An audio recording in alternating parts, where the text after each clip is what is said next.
Hello and welcome back, adventurers. This is Captain TTRPG, and today we're talking about Pathfinder 2nd Edition. A royal flush is carelessly tossed down upon a table covered in gold and silver pieces. With a smug smile, an elf looks up for the others around the table to view his eyes. Exasperated claims of misconduct are leveled at the slick card shark. Before the shouting and accusations can simmer down, a blast of black powder tears the doors off the hinges to the saloon and is flooded by golden midday light. Three bizarre creatures, each wielding weapons of various character, force their way in, spitting instructions. The elf, quick to react, flips the table as he unholsters a pair of golden-handled pistols. Twin slugs exit the pair of barrels, intended for the largest of the intruders. Blood splatters against the front wall, painting several images with a new coat of red. As the slick gunslinger ducks down behind the now defensively positioned table, a wave of metal and concussive sound collides against it. Quick of wit, the elf reloads his firearms and leverages a single bullet to drop a fan from the ceiling. Onlookers from outside the establishment listen as gunplay can be heard for only a minute more. As silence falls, an elf, wearing a duster, hood covering his eyes, moseys out of the establishment, distancing himself from the recent chaos. Welcome back, adventurers. Today we are going to talk about the Gunslinger. Yes, another class video coming your way. The Gunslingers are your ultimate firearms and crossbow users. They get a boost to their training level with both firearms and crossbows, similar to the way that fighters get it for at first all weapons, and then eventually a certain type of weapon. So they sit at that same chance to hit and chance to crit that fighters do, only this is very specifically with crossbows and guns. Gunslingers are martial classes, and they rely on dexterity as their primary ability score. Because they're gonna rely on ranged weapons. This is obviously a critical pairing, but they also have a secondary that changes depending on which subclass you choose. Each subclass is going to gain different benefits and will do better with certain types of firearms. So while firearms may sound generic in a certain way, there are various types of firearms that will act very differently, and your subclass will actually give you great ways to utilize what makes your gun special. While each subclass, or way, so it would be the way of, have access to the same increased training across the board, their feats will help them engage better with certain weapon types than others. Each way will grant you 3 bonuses when you first choose it. You'll get your Slinger's Reload, a special way to reload that lets you do something while you reload. Your Deed, which is something you get at level 1. It is a free action that triggers on initiative and gives other benefits on your first turn in combat. And your Way skill, which is whatever skill you become trained in for choosing that specific way or subclass. So what are your different options, the different ways? Your first way is the Drifter. This is I'm using a melee weapon and a gun at the same time type gunslinger.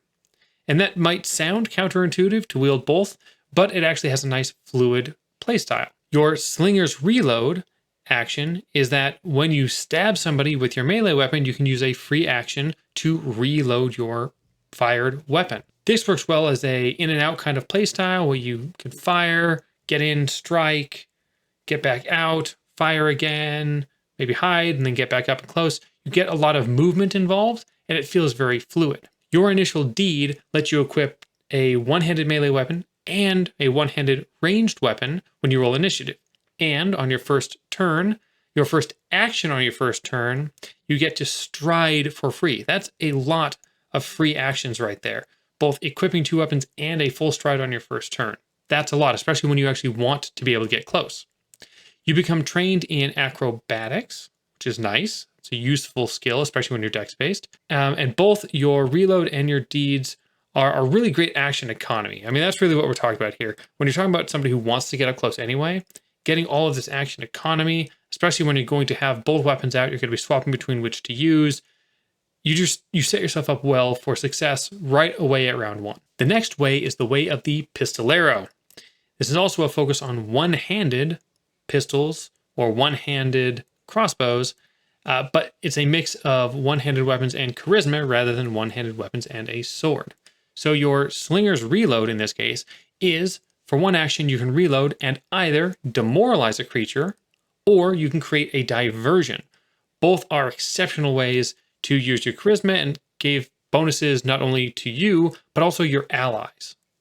Your initial deed is you get a +2 circumstance bonus to your initiative roll, and you can draw 1 gun or one-handed crossbow. And on your first turn, as a free action, you can step up to 10 feet. So not quite the full stride, but it does help you with positioning, and you're probably not going to want to get right up in somebody's face as a Pistolero. You become trained in either deception or intimidation this time, rather than just having the one choice. And really, this does lead into more of a moderate range style. So one-handed pistols, guns, crossbows, these all have reasonable range, but you're not going to be hitting from far away. So you're probably staying at a decent range. You're keeping creatures frightened or keeping them off guard. Lots of good options to play with your team, but you do have to keep your distance in mind, and you're going to want some kind of movement here and there. Our next way is the way of the sniper. I'm sure everybody saw this one coming when I talked about using guns. We're not talking one-handed guns anymore, not that you can't, but we're talking about guns that can hit you from a mile away. You're all about taking down enemies without them even knowing you were there. You are a ghost if you can help it. So your Slinger's Reload is that for one action, you can take cover or hide and then reload. This can be really useful to keep you away from enemies, but also if you can get hidden, you're going to be able to attack them when they are off guard, and they're not going to be able to retaliate against you because they can't target you. Your initial deed is that when you roll initiative, you get to draw a gun or a crossbow for free, similar to the others. On your first turn, your first shot deals an extra 1d6 precision damage. So this isn't about movements, not about positioning. You're in your position you want to be in when combat starts. You should already be there. This is about dropping an enemy as quickly as possible. You also become trained in stealth, fits the theme here, and you want to use that stealth to really make sure that you're hidden as often as possible. You probably want to roll stealth for initiative as much as possible, staying hidden even before combat starts, allowing you the best chance at really scoring these critical hits up front and dealing just a truckload of damage on your first turn. The next way is the Triggerbrand. Simplicity isn't your thing, maybe? A gun is great, but why not a gun blade?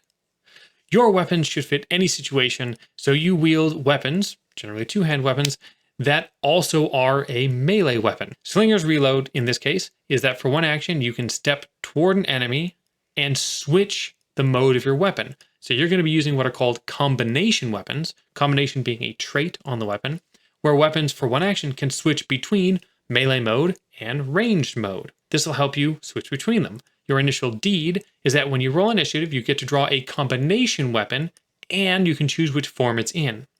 On your first turn, all movement and range strikes you make don't trigger reactions. So if you wanted to be up in somebody's face, or you already were there right away, maybe you were having a conversation, it went sour, you can still be in gun mode and take a shot, and they can't use reactive strike against you if they have it. You become trained in thievery. Ever since the remaster has some very fun stuff you can do with it, especially at level 1. You can maybe pull somebody's pants around their ankles before you shoot them. Lots of fun choices. You are about constant assault. You want to be up in people's faces because you want to shoot them and then smack them or slash them, reload while you're right up in their face. You want to be on top of them at all times. You don't want to give them an inch. Combination weapons are really good for that. And the final way is the way of the Vanguard. Don't just fire a weapon, blast away! Destroy anything in your path. And if anything stands, knock it down yourself. Grab your largest two-handed gun or crossbow and go to town.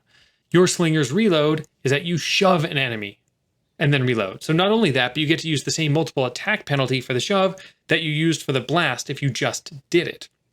Adding the weapon proficiency runes to the shove as well. So your chance of getting this shove off is really high. And because you're using these big two-handed guns, you're probably going to want a high strength so that you can use two-handed guns that have the biggest damage die, which usually have a strength requirement as well. Your initial deed is that when you roll initiative, you draw your two-handed gun or crossbow, and you get to raise it up to give yourself a +1 AC bonus, or +2 if it has the parry trait. So you get to use your gun defensively out the gate. Because you're probably closer rather than farther away, you want to be prepared in case somebody comes at you with a melee attack. You become trained in athletics, again helping with that shove, and you are really a frontliner here. The other ones have wanted to get in, but they probably want to get in and out. They might want to do a few things up close, but then they probably want to back away. You don't want to back away at all. Ideally, you would sit there, shove, or knock people down, trip them, grapple them while shooting. This is all you up front, big brute with the gun, with the strength. A very different focus than I'd say the others when you're talking about stats too. So we'll get to all that. The easiest way for a new player to really understand the Gunslinger is probably playing a sniper. It's got the most straightforward style to it of, shoot, hide, reload, and then prepare for another shot. That doesn't mean I think it's the most fun style, but it is, I think, the easiest to figure out. I've jammed for several people who've chosen Gunslinger as their first, and this tends to be what they go for immediately. Now, having said that, if I'm going to tell somebody which one to try and they're up for a little bit of a different play style that might take a little longer to get used to, I would probably go with the Drifter, because I personally find that play style fun, but they all grant something very different. In order to get the most out of your class design, you want to prioritize your ability scores the right way, of course, and that differs depending on what subclass you choose. The most common here is, I think the Drifter, the Triggerbrand, and the Vanguard are all fairly similar in what they're going to want. And that is, again, Dex is always number 1, but they're all going to want Strength to be number 2. The Drifter needs it less, maybe, but all of them are going to be making melee strikes, so you want to get that extra damage bonus. Constitution after that, because you're going to get attacked. You'll have a high AC thanks to your Dex, but you still want to be able to take a hit. And then probably Wisdom for Perception, Charisma, and Intelligence. These 3 subclasses don't really rely on Charisma. Then for the Sniper, you don't need Strength at all. You're looking at a Dex, Wisdom build to help find your enemies, Constitution just in case, Charisma just on that offhand you want to, demoralize somebody, Strength, and Intelligence. Really, that Charisma, Strength, Intelligence you could play around with quite a bit. The Sniper is living off of Dexterity and Wisdom to an extent. And finally, the Pistolero, I would say Dexterity, of course, as we know, is number 1. Charisma is really number 2. With demoralizing or creating diversions as your way to reload, you really want to maximize your chance to cause fear or make them off guard. And then Wisdom, Con, probably the best next to. You shouldn't be getting hit very often because you're not getting up in melee, but you might because you're not too far away.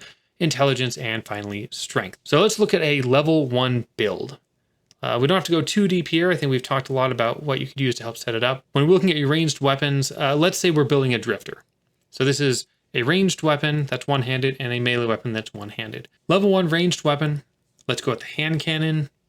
No traits on it that are hard to understand. Simple, straightforward pistol to use. And then a melee weapon, pick your poison. You could choose a dagger, a short sword. I go with a katana because it sounds fun. Give a little different feel to the character. As far as your class feat at level 1, I would go with sword and pistol. This makes it so that when you attack with one type of weapon, then you get a bonus to the attack you do with the other type. So if I shoot, I get a bonus to my next melee strike. When I melee strike, I get a bonus to my next pistol shot. It really does give you a nice flow of combat and nice bonuses all the way around. So what does it look like when you talk about round 1 and round 2 of combat for this character? Well, round 1, remember, we get a whole lot. Just when we roll initiative, we're equipping both. So I've got my pistol, I've got my katana, I'm ready to go. My turn starts, I get to stride for free. So that's probably 25 or 30 feet. I'm just getting for free. At that point, let's say I'm not quite up to the enemy. I'm going to take a shot with my pistol and then run up again, and I'm going to strike with my katana. And while I do, I'm going to reload my pistol. End of round 1. Yes, I'm up in melee. I've done 2 good strikes, probably dealt some decent damage. Round 2 starts. 2 different options maybe here. I could start by shooting with my firearm up close.